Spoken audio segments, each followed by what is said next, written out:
안녕하십니까, 이진우입니다. 이제 우리나라 주재원들이나 기업들의 해외 출장도 슬슬 늘고 있습니다. 그런데 늘 하던 고민이기도 합니다만 해외에 나가서 다시 비즈니스를 해야 되고 우리가 만든 물건을 팔아야 되는데 대한민국이 만든 메이드 인 코리아 제품은 그다지 저렴하지도 않고 그렇다고 프리미엄급 고가 제품이라고 보기도 약간 애매한 점이 있어서 어디서 뭘 팔아야 되나, 어떻게 하면 새로운 판로를 좀 개척할 수 있겠나 하는 고민들이 그동안에도 계속 있었고 앞으로도 계속될 것 같습니다. 지난주에 역시나 박정호 시간에 이런 이유로 저소득층 시장에 주목해 볼 필요가 있겠다. 기존에 있던 사업이라도 저소득층에 적용해보지 않은 것들도 있고 또 유통망이 없어서 못한 것들이 있으니 그런 걸 좀 해볼 필요가 있다면서 저소득층 시장에 진출한 글로벌 기업들의 얘기를 좀 나눠봤는데요. 오늘은 이 얘기 좀 계속 이어가 보겠습니다. 아마 해외 비즈니스 고민하시는 분들에게는 또 좋은 인사이트가 될 만한 내용들이 있을지도 모르겠습니다. 손에 잡히는 경제 플러스 광고 잠깐 듣고 바로 시작하겠습니다. 네, 세계 경제의 산업계의 다양한 현안을 깊이 있고 재미있게 공부하는 역시나 박정호 시간입니다. 오늘은 저소득층 시장에 주목하는 글로벌 기업들, 그 트렌드 속에서 우리는 어떤 기회를 만들어낼 수 있을지 한국경제산업연구원 박정호 부원장과 지난 시간에 이어서 내용을 계속 이어가 보겠습니다. 어서 오십시오. 예, 안녕하세요. 이 저소득층 시장이라는 게 재밌어요. 원래 네. 거기는 그 뭐 갖다 줘봐야 잘 팔리지도 않고 그런 쪽이었는데 의외로 그동안 노크를 안 하던 시장이니까 쉽게 열리기도 한다는 거죠. 네, 맞습니다. 어. 그리고 제가 지난주 방송하고 나서 개인적으로 학교 메일로 편지를 하나 받았는데요, 이메일로. 예. 그분이 가장 큰 의구심이 이거예요. 진짜 노크는 안 했는데 그 노크 안 한 게 돈이 안 되니까, 즉 시장성이 없으니까 안 한 거 아니겠냐. 전체 시장 규모는 도대체 어떻게 되는 거냐. 뭐 이 얘기를 많이 물어보시더라고요. 저소득층 대상의 시장. 네. 야, 규모 측정하기도 좀 그렇고 그렇네요. 전 세계가 또 스케일이다 보니. 맞습니다. 그런데 전 세계에서 아예 저소득층 시장을 별도의 시장으로 주목해서 본격적으로 리서치가 이루어졌던 때가 언제냐면 2010년, 11년도입니다. 예. 딱 글로벌 금융위기 다음이죠.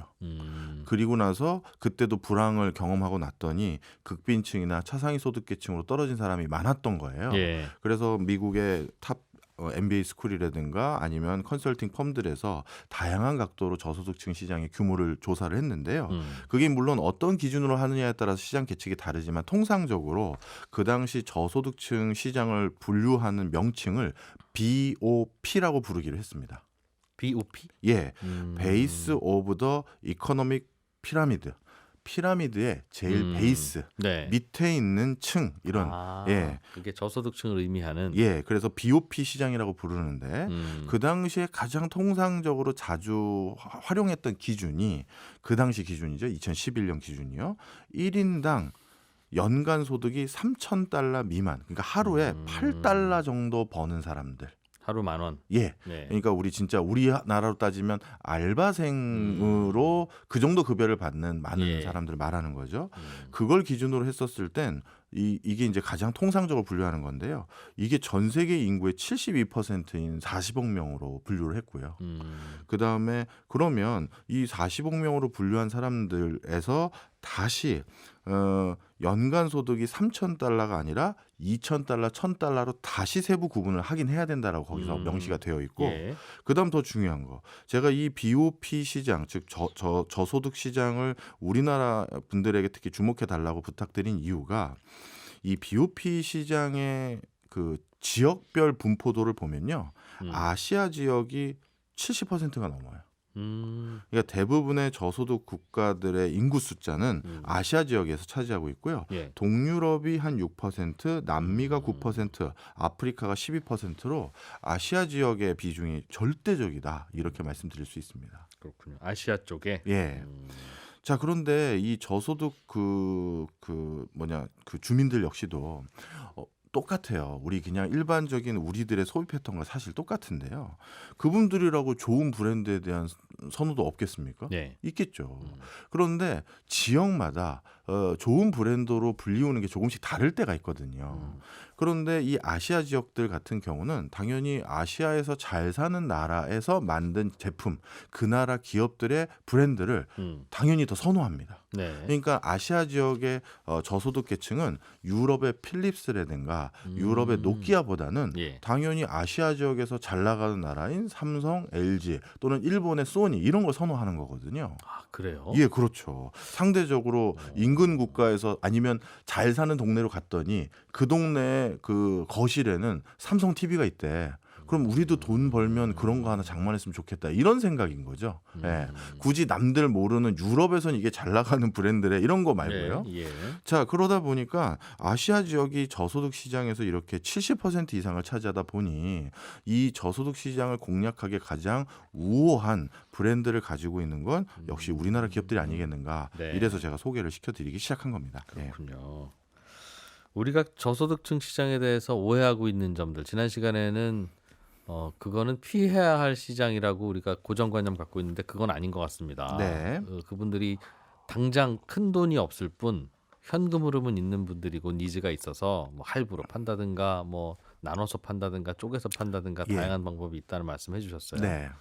또 뭔가 좀 우리가 새겨서 고민해봐야 될 게 있을까요? 예, 맞습니다. 지금 그 아까 좀 전에 메일 주셨던 분께서 그거 말고 실제 나는 비즈니스를 하는 사람이니까 네. 본인 회사에 와서 강의를 해도 해달라고 하시는데 제가 그렇게까지 다들 시간 여력은 많지는 않아서 추가로 좀 말씀드려야겠다 해서 들고 왔는데요. 예. 자, 먼저 저소득층을 옆에서 지켜본 사람들은 공통적으로 하는 말이 있는데요. 이상하게 저소득층은 사치를 하는 것 같아요. 가장 본인들이 필요한 부분에는 절대 투자를 안 하고 예.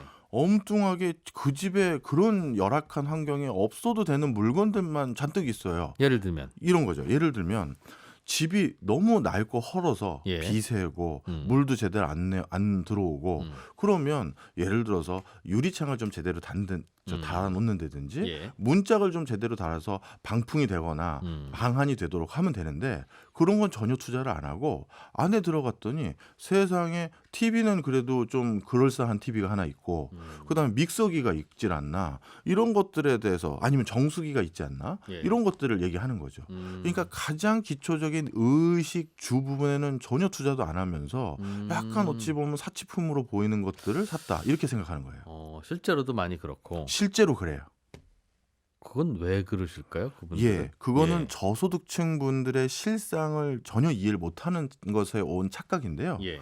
그분들은 집에다 투자를 할 수가 없습니다. 음. 무허가니까요.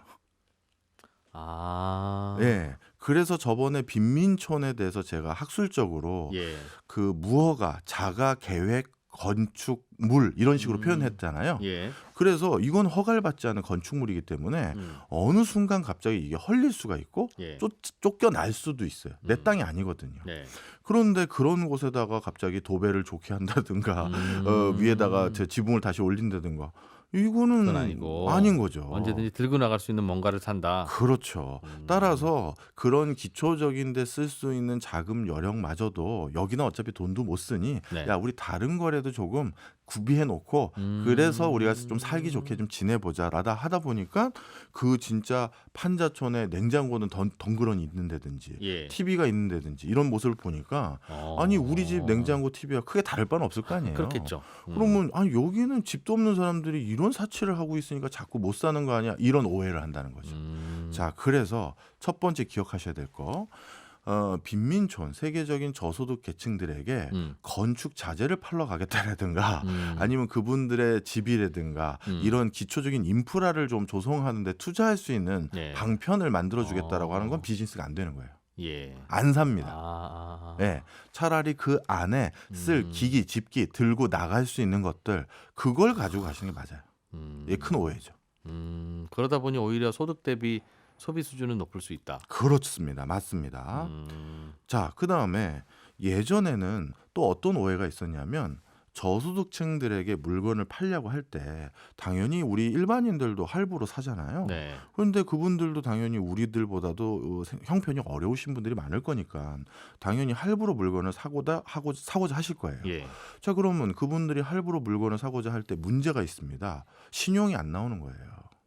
예, 네. 아예 신용 등급을 평가한 기록이 없던지 예. 신불자 상태던지 아니면 신용 등급 평가가 너무 낮아서 할부로 1년 동안 그 사람에게 매달 얼마씩 징수받는 게 쉽지가 않다라고 판단하는 비즈니스가 많은 거겠죠. 그 동네 할부는 카드로 긁어요? 아니면 예전에 우리처럼 매달 그 집에 가서 돈 받아오는 방식이에요? 그 아까 말씀드렸던 3,000불 아래 중에는 예. 카드로 받는 데가 상당히 많이 있고요. 아. 다시 1,500불 이하에는 데는 무조건 가서 받습니다. 카드가 없는 거죠. 그렇겠죠. 예. 그러다 보니까 일단 이 사람들이 다음 달에 아니면 한 6개월 지난 뒤에 받으러 가면 이 사람들 돈 없다고 하는 거 아니야? 이렇게 하는 우려를 하는 거예요. 예. 근데 이것도 큰 오해입니다. 오. 예. 왜 불안할 것 같은데요? 이 그 월드뱅크라든가 예. UNDP 등 어떻게 보면 개도국의 이런 차상위 소득계층에 대해서 연구한 조사 보고서들을 보면요, 우리 중산층이 쉽게 얘기해서 채무 불이행을 할 확률과 예. 저소득층에서 채무 불이행을 할 확률을 비교해 보면 저소득층이 훨씬 낮아요. 오히려 빚을 잘 갚아요? 빚을 잘 갚아요. 왜요? 우리는 이렇게 보시면 되죠. 너무 다양한 활동도 하고 그 또 약간 빌리는 돈의 규모가 큰 거죠. 그렇죠. 예, 가게 한다고 은행에다 2억 빌렸어요. 쉽게 못 갚지. 못 갚죠. 예. 그러다 보니까 일정 기간 동안 약간 체납 상태에 있는 경우도 있는 거죠. 예. 근데 저소득층이 빌릴 수 있는 돈, 그리고 정확히 말하면 그들에게 빌려주겠다는 사람이 빌려주는 금액은 소액이잖아요. 사이즈는 비슷하다. 그렇죠. 예. 그러다 보니까 그분들 같은 경우는 어디서 뭐 일용직 근로자로 나가서 일하고 오면 충분히 어떨 때는 갚을 수 있는 금액들인 거예요. 그러다 보니까 차상위 소득계층의 채무 불이행 확률이 더 낮은 경우가 많고요. 네. 그다음 또 한 가지, 차상위 소득계층들은 통상적으로 한 그 거주 지역에서 오래 사는 경우가 많아요. 특히 우리 빈민촌은 도심지에도 있지만 저 낙후된 지방에 많지 않습니까? 예. 진짜 어렵게 농사 짓는 사람들. 예. 그분들 같은 경우는 대대손손 거기서 사신 거거든요. 그런데 그 동네에서 누구네 집이 이번에 우리 동네 맨날 그 가방 메고 오는 은행원에게 걔가 돈 안 갚았다며 소문이 다 나는 거예요. 어허. 그러면 그 동네에서 신용 없는 친구, 아니면 믿을 수 없는 친구로 낙인 효과까지 생기는 거죠. 네. 그런데 우리 서울이나 이런 큰 도심지 같은 경우는 제가 예를 들어서 뭔가 장사를 하려다가 네. 빚을 못 갚고 있어요. 우리 아파트 단지에서 그거 알고 있는 사람 있을까요? 그러게요. 없죠. 오히려. 바로 그래서 채무를 갚아야 될 그런 강박, 예. 이런 게 더 많이 생기는 동네가 바로 이 저소득층이다. 그래서 할부에 대해서 우리 중산층에게 적용했던 기준보다도 예. 낮춰도 대손율, 그러니까 채무를 못 갚아서 손실 터는 비율은 네. 거의 비슷할 가능성이 높고요. 그다음에 최근 이제 이 부분에 대해서 새로운 대안을 제시하는 또 회사들이 생기기 시작했는데요. IoT 기술 아시지 않습니까? 사물 인터넷. 예. 예. 이 사물 인터넷은 간단히 말씀드리면 우리가 원래 사용하는 기기에다가 센서를 부착하고 그리고 네트워크 환경을 구축을 같이 해줘서 예. 그 센서를 통해서 그 물건을 누가 언제 어디서 어떻게 사용하는지를 실시간적으로 알고 그 데이터를 회사의 본사나 AS 센터로 보낼 수 있는 시스템이에요. 네. 그러다 보니까 이제 물건을 할부로 가져간 사람이 그거를 갖고 튀는 걸 막을 수 있죠. 그렇겠죠. 그렇겠네요. 예, TV를 어느 예를 들어서 저기 브라질의 파벨라 어느 동네에 예. 200대를 팔았어요. 예. 근데 정례적으로 브라질에 있는 예를 들어서 LG전자 브라질 지사에서 IoT 그 센서를 뒤져봤더니 200대 중에 한 대가 안 보여요. 그리고 트럭으로 들고 단독내로 간 거야. 지방 어디로. 예. 절로 가지고 그걸 튀셨네 하면서 누구 보내는 거죠. 왜 여기서 계시고도 할부금 마저 안 내고 그러세요. 주세요. 이렇게 해도 되고, 아니면 그 IoT 장비로 그 화면을 전원을 딱 켰더니 띄우는 거죠. 돈 돈 내세요. 내일 저희가 받도록 하겠습니다. 내일 받으러 가겠습니다. 건강하세요. 이제 계속 돈 안 내면 팁이 안 나옵니다. 그렇게 예, 제어가 가능한 거죠. 바로 이런 방식들로 인해서 이제는 전통적으로 아주 정교하게 금융 기법들로 할부 금액을 얼마까지 낮출까, 얼마까지 팔아야 되나 이런 거 고민하는 게 아니라 약 IoT 기술도 이제 많이 낮아지고 있거든요. 금액들이. 예. 그걸 활용할 경우에는 훨씬 더 저소득층 시장을 관리 감독하기 쉬워진다. 이렇게 보시면 되겠습니다. 예, 뭐 몇 가지 더 말씀 더 드릴게요. 재밌네요. 네. 예. 그 다음에 저소득층 같은 경우는 정규적인 수입이 없는 분들이 많겠죠. 네. 일순간 뭐 어디에 일하러 갔다 받는 수익들. 그러다 보니 저소득층 시장에는 그 동네까지는 차마 우리가 유통 어떤 채널망을 구축하기는 어렵고 예. 그분들도 뭔가 물건 살 게 있으면 저 달동네에서 내려와서 이 앞에서 사겠지 네. 아니면 우리 동네까지 오겠지 요거 착각입니다. 그분들한테 가야 된다는 거예요. 가야 돼요. 그리고 특히 저소득층 같은 경우는 예. 그분들에게 더 많이 팔고 더 전달력이 있으려면 유통망이 바로 앞에 있어야 되는데요. 그 이유가 그분들은 아까 말씀드렸던 정규적인 레귤러 수입이 없다고 말씀드렸잖아요. 예. 그러다 보니까 수중에 돈 있을 때 바로 사요. 아. 그러니까 돈이 없는데 어쩌다가 제가 어디 뭐 일해가지고 15만 원을 받았어요. 예. 그럼 이 15만 원으로 해야 될 게 너무 많을 거 아니겠습니까? 그렇죠. 공과금도 내야 되고 애들 분유도 사야 되고 뭐도 네. 해야 되는데 그런데 그러면 어떻게 지출하느냐? 사람인지라 가까운 거를 먼저 지출할 가능성이 높아요. 가깝다는 건. 그러니까 분유는 가까우니까 그거 먼저 사놔야겠다. 아, 동네 바로 눈앞에 있으면. 네. 네. 아. 어차피 뭐 예를 들어서 이 15만 원은 예. 오늘 다 쓰게 되거든요. 어차피. 네. 그런데 멀리 가가지고 눈에 띄는 것부터. 네. 멀리 가서 휴대폰 새 걸 바꾼다? 이거 안 한다는 거죠. 아, 오히려. 네. 그리고 동일한 품목이라 하더라도 네. 저기 밑에 동네 내려가면 대형마트가 있어서 거기서 좀 좋은 거 살 수 있고 집 앞에는 약간 옹색하지만 네. 간단한 무슨 편의점 같은 게 있어서 거기서 살 수 있는 물건이 있는데 예. 그 편의점 안에다가 우리 물건을 공급하고 납품하지 않으면 예. 저소득층은 저 밑에까지 안 내려오세요. 거죠. 아, 같은 이유로. 예. 그래서 저소득층 시장에서 우리 제품이 먼저 손에 잡게 만드는 게 성패를 좌우하는 굉장히 중요한 요소다. 이거 그게 유통 비용을 많이 더 늘릴 텐데 네. 곳곳에 들어가야 되니까. 네. 그럼에도 그렇게 해야 된다. 예, 이게 단점이에요. 그다음에 저소득층 분들은 상대적으로 고소득층에 비해서 예. 아니면 중소득층에 비해서 물건이나 제품, 서비스에 대한 정보가 많이 부재할 거라고 생각을 하거든요. 그러니까 그분들에게는 별도로 많이 이걸 알리기 위해서 방금 제가 물건도 그 동네 갖다 줘야 된다고 했으니 예. 그 이런 제품 생겼습니다라고 하면서 팜플렛, 광고. 브로셔 그렇죠. 5개 광고도 그 동네 현수막 붙여야 되는 거 아니냐. 음. 오히려 그건 안 해도 됩니다. 광고는 덜 해도 된다고? 예, 왜요? 그 이유가 왜 그러냐면요. 이게 저소득층 시장의 특성이 급격히 바뀐 가장 대표적인 변화 부분인데요. 예. 예전에는 저소득층 시장에서 자신들이 제품과 서비스에 대한 정보를 얻을 수 있는 유일한 방편은 매스미디어, 네. 라디오와 TV였어요. 예. 그런데 이 저소득층 시장까지 전선이나 아니면 통신 케이블을 케이블. 깔아주지 않으니까. 않았겠죠. 그러니까 난시청 때가 많았어요. 예. 그러다 보니 예전에는 80년대, 90년대까지만 하더라도 이들 동네에다가 물건을 팔려면 반드시 별도의 세일즈를 해야 돼요. 광고를. 아, TV 광고 했는데도 못 보셨구나. 못 보니까. 예. 그래서 모르는 거예요. 예. 그런 게 있었어? 예. 그런 거죠. 그런데 이제는 어떻게 되느냐? 이분들도 일용직 근로자로 일을 하려면 또 휴대폰 다 있어야 되거든요. 아. 그러니까 이제 유튜브나 아니면 휴대폰에 있는 뭐 포털 사이트 등을 통해서 예. 이미 정보는 똑같거나 더 정확히 말하면 이분들이 더 정보 습득이 더 빨라요. 또 빠를 건 또 뭐예요? 자, 그것도 좀 재밌어요. 쉽게 얘기해서 예. 고소득자들 같은 경우는 자기의 일과가 너무 바빠요. 아. 웹서핑을 못 하는 거예요. 할 일이 많아. 네.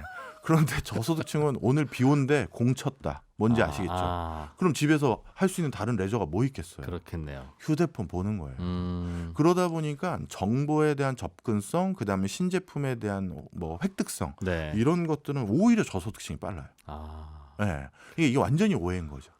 네. 그렇군요. 오히려 예. 고소득층은 백화점 와서 난 잘 모르겠고 제일 좋은 거 뭐예요? 이렇게 사는 분들이 고소득층. 저소득층은 꼼꼼히 다 알아요. 맞아. 저도 집에서 저 사업하다가 잠깐 그 코로나 때문에 접고 쉬는 친구들 몇 있는데 네. 아주 시사에 밝아요. 최근 여론조사 수치 다 외우고 다니고 예. 무슨 말인지 알겠어요. 네. 자, 그다음에 그러면 요거부터 먼저 말씀드릴게요.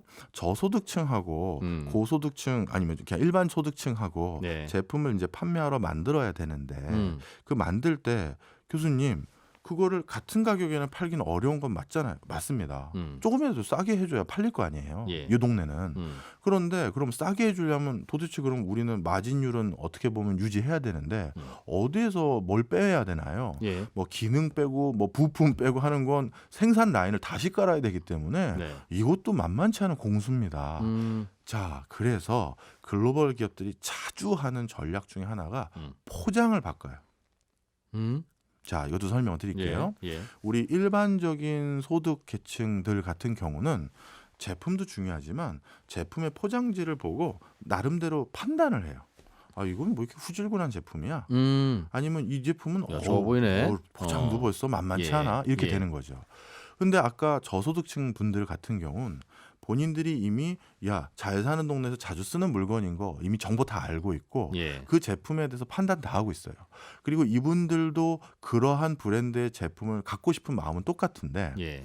그런데 이분들은 굳이 그 제품 우리 집에 있다만 자랑하면 되는 거지 포장지가 예쁘거나 예. 그 뭐 박싱하는 그 언박싱하는 재미 이런 것까지는 원하지 않는 거예요. 예. 그러다 보니 일반적인 동네에서 제품을 2중, 3중으로 패키징해서 예쁘게 하려고 하는 게 있었다면 예. 이 동네의 패키징은 확 줄이셔도 된다는 거죠. 아주 단촐하게. 특성이군요, 그게. 네. 그래서 바로 뜯고 똑같은 제품인데 패키징 다 빼고 그래서 뭐 5천 원 깎았다. 네. 이렇게 하는 거 훨씬 더 좋아한다는 거지. 그래서 저소득층 우리 집에 그거 있다? 이게 중요한 거예요. 그래서. 그걸 사는 과정에서의 만족 이런 것보다도 하여튼 그게 더 중요한 거죠. 네, 이런 내용도 있다는 겁니다. 야, 이 시장 공부를 또 따로 해야 되네요. 그럼요. 제가 지난 시간에 좀 짧게 하고 마무리할까 하다가 메일이 와서 이렇게 길게 하는데 더 뭐 알겠습니다. 하죠. 잠깐 광고 듣고 예. 돌아와서 계속 이어가겠습니다.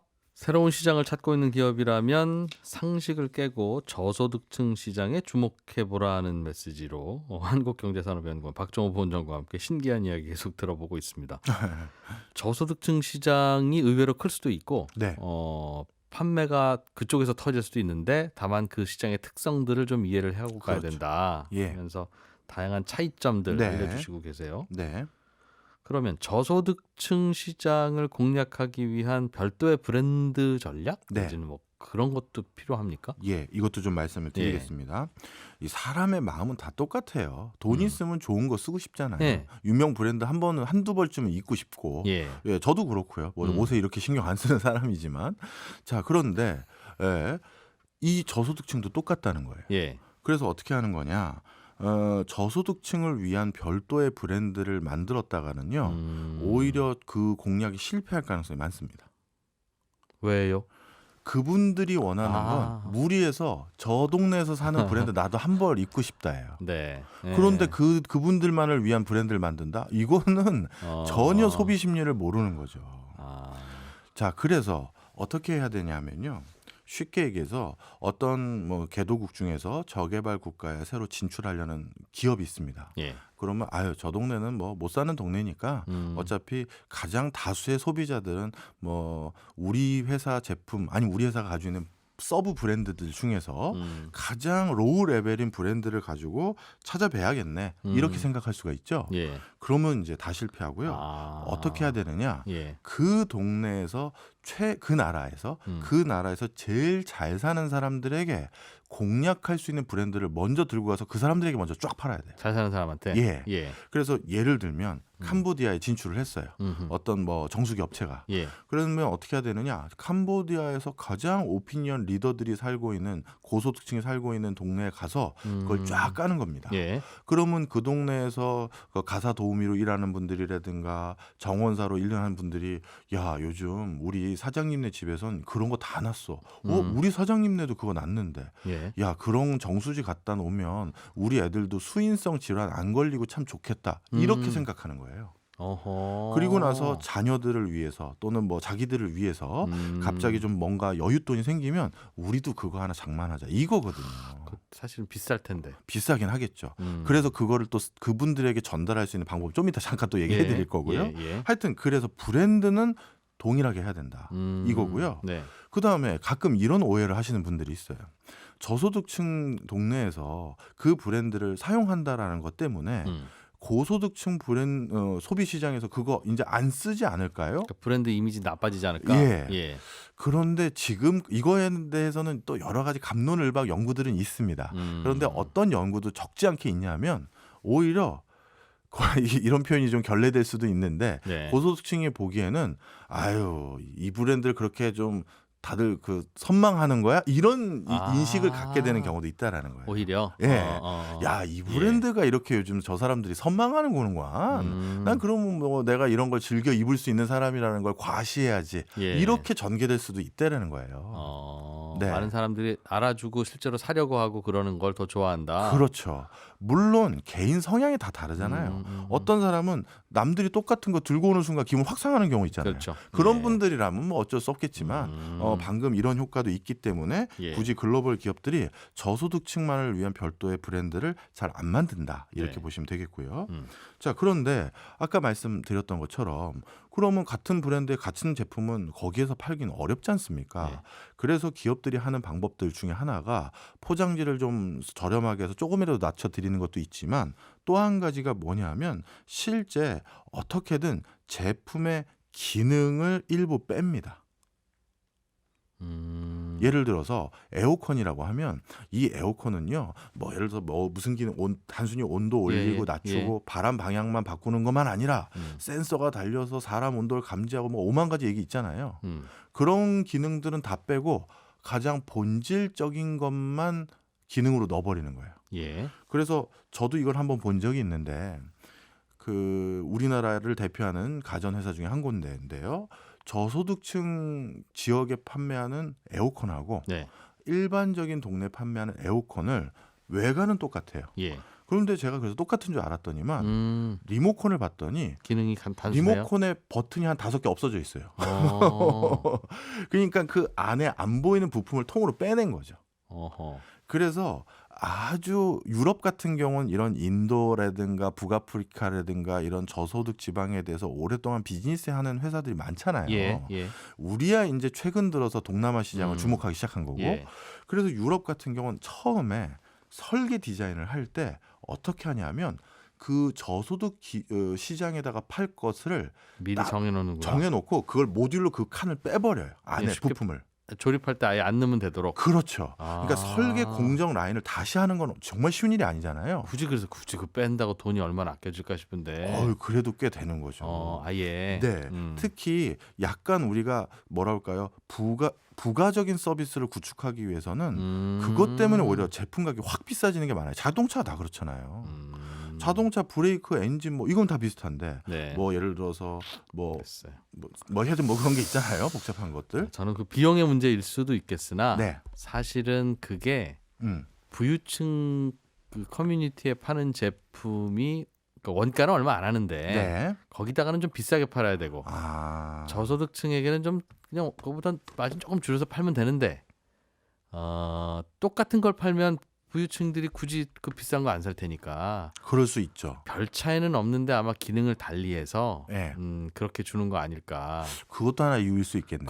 그래야 고급이 팔리니까. 우리 비행기 타면 똑같이 이코노미석이나 비즈니스석이나 같은 비행기 타고 가는데도 굳이 그 차이를 일부러 두잖아요. 그렇지 않으면 비즈니스 안 타니까. 맞아요.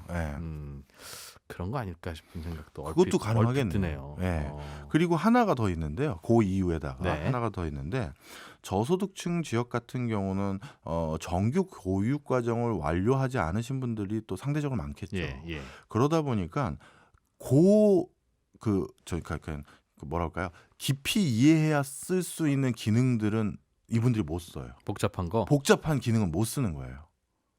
그러니까 그런 기능은 넣어줘봤자 오히려 불만만 많아진다는 거예요. 아니 이걸 내가 쓸 수 있게 만들어야 되지 말이야. 그때 뭐 된다고 하는데 그러려면 뭐 누르고 하면 나보고 설정하라는데 난 뭔 소리인지 모르겠다고 하면서 자꾸 클레임이 들어오고 예. 자꾸 이제 뭐 판매원을 귀찮게 하는 거죠. 그래서 저소득층 같은 경우는 네. 그런 기능들 그러니까 약간 좀 복잡다기한 네. 기능들은 빼고 그리고 브로셔를 제작할 때도 네. 일반 브로셔와 달라요. 글자를 쓰지 않고 이미지로 설명을 해준다든가 예.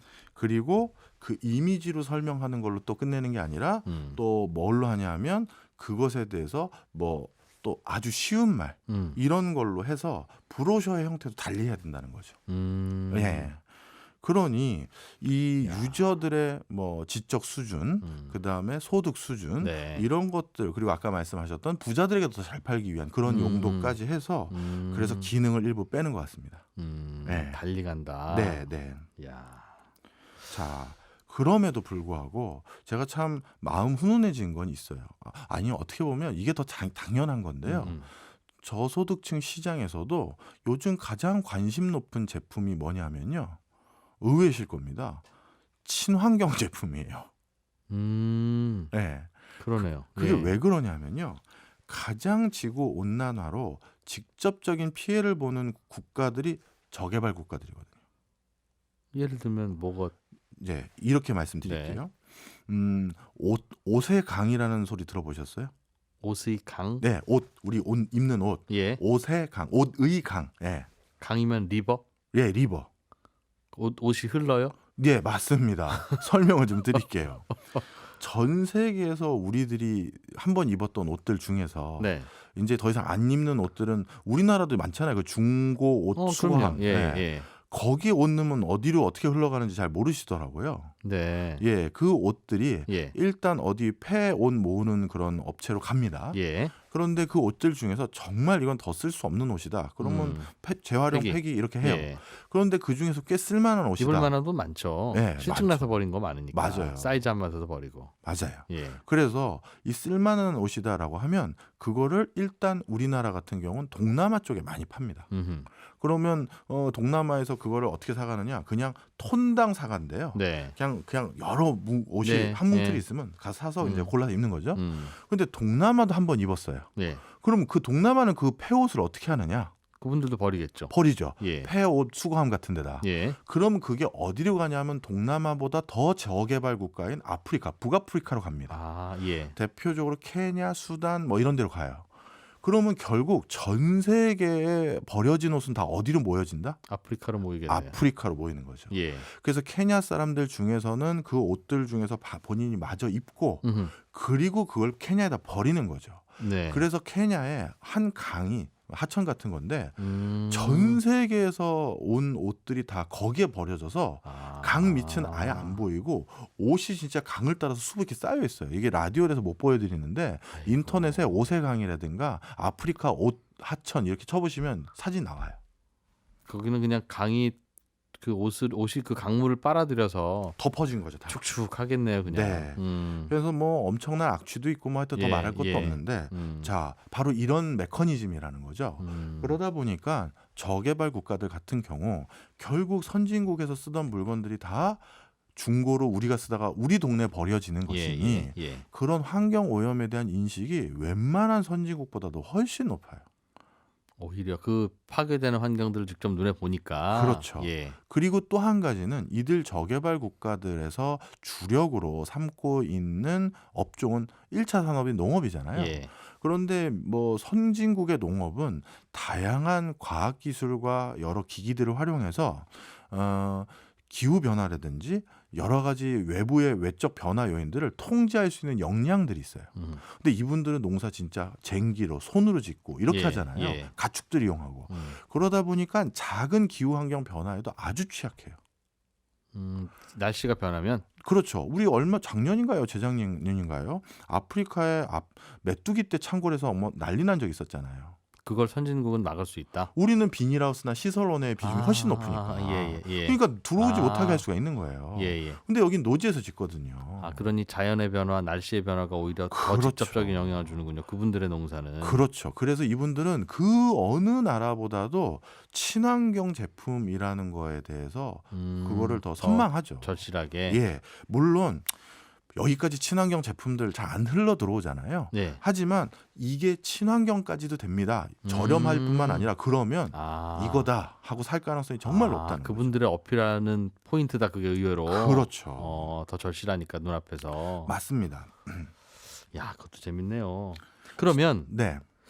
실제로 그런 전략들을 갖고 가서 이 시장에서 이게 팔려? 하는 거를 팔아낸 사례들이 꽤 있습니까? 예, 그렇죠. 대표적으로 유럽 쪽에 왜냐하면 유럽이 이제 이해도가 높으니까 그런 것 같아요. 예. 유럽 쪽에 여러 이제 생활용품들 있지 않습니까? 네네. 뭐 비누, 샴푸, 그 다음에 칫솔 이런 것들은 일반적으로 저소득층도 써야 되는 것들이거든요. 이런 회사들이 이런 지금 시행착오들을 다 해가지고 네. 이런 시장이더라고요라고 리포트를 하거나 여러 공청회나 세미나를 통해서 알려준 내용들인데요. 대표적으로 이제 뭐 유럽뿐만 아니라 다국적 이제 뭐 이런 생활용품 회사들이죠. 예. P&G, 유니레버 뭐 이런 회사들, 뭐 그러니까 칫솔, 뭐 비누, 샴푸 이런 회사들인데요. 그래서 이런 회사들은 아까 제가 말씀드렸던 전략을 다 그대로 했습니다. 처음에는 우리 P&G나 유니레버의 아주 프리미엄 샴푸 브랜드 괜히 훼손을 할까봐 저쪽에만 적합한 브랜드 냈는데 안 사더라는 거예요. 예. 그래서 그럼 그분들은 뭘 좋아하나? 우리도 그거 쓰고 싶어요. 좋은 브랜드. 그래서 그럼 어떻게 하느냐? 그래서 원래 우리 같은 사람들은 일반적인 그냥 뭐 중산층들은 예. 큰 통을 사잖아요. 그렇죠. 그게 더 싸니까. 예. 근데 그분들은 큰 통 살 돈이 없어요. 오히려. 그렇죠. 예. 그래서 그분들에게는 요즘도 목욕탕 가면 그 낱개 팝니까? 팔아요. 예. 예. 그걸 팔아야 돼요. 목욕탕 안 다니세요? 목욕탕에도 요즘도 큰 통에서 짜 쓰잖아요.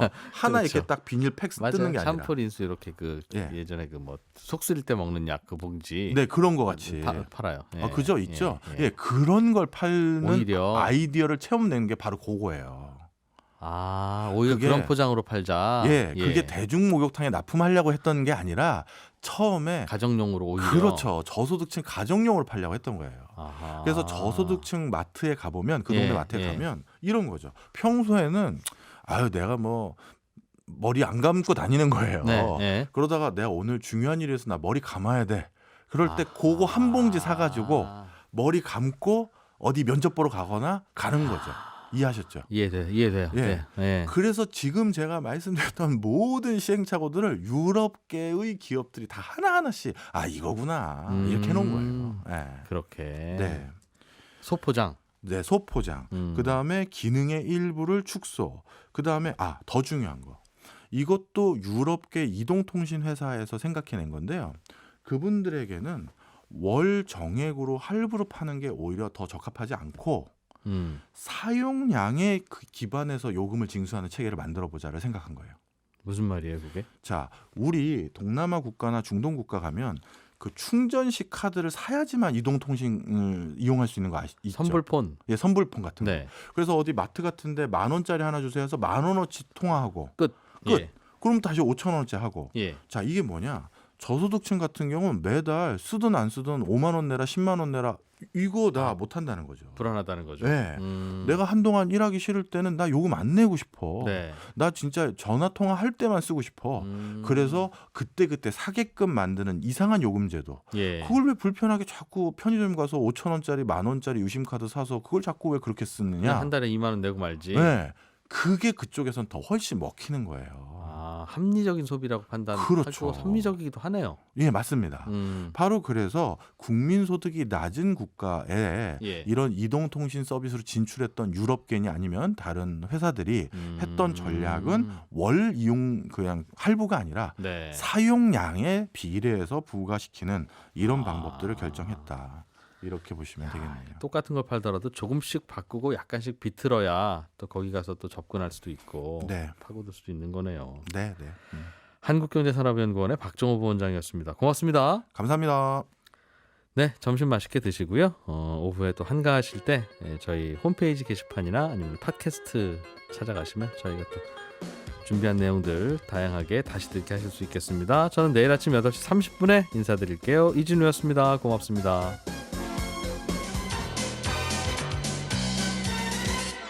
더 깊고 더 재미있는 경제 이야기. 이진우의 손에 잡히는 경제 플러스.